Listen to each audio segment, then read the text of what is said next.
Kaya we praise God for unanswered prayers.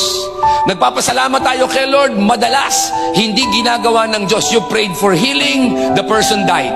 You prayed for makapasa ka, bumagsak ka. You prayed and you claimed na ma-deal mo yung business, makuha mo yung dapat, hindi nangyari. Now this is the reason why many are disappointed to God. Ano po, bakit po siya disappointed? Kasi pag meron tayong gusto, hindi nangyari. Nag-pray ka, sana matuloy, hindi nangyari. Nag-hope ka kinabukasan, sana maibigay na sa akin, hindi nangyari. Then you are disappointed.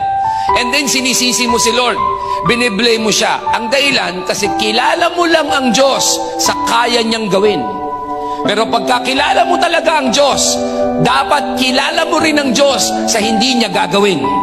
At eto pa, mahal ko ang Diyos at mahal mo ang Diyos sa kaya niyang gawin. Pero ito pinakamatindi, mas minamahal ko ang Diyos sa mga bagay na hindi niya ginagawa sa akin. And because of that, I have learned the true meaning of trust. Na nagtitiwala ako sa iyo, Panginoon, hindi dahil sa gagawin mo. At nagtitiwala pa rin ako sa Lord kahit na hindi mo gawin. Kasi mas alam mo hindi ang better, ang alam mo ay ang best.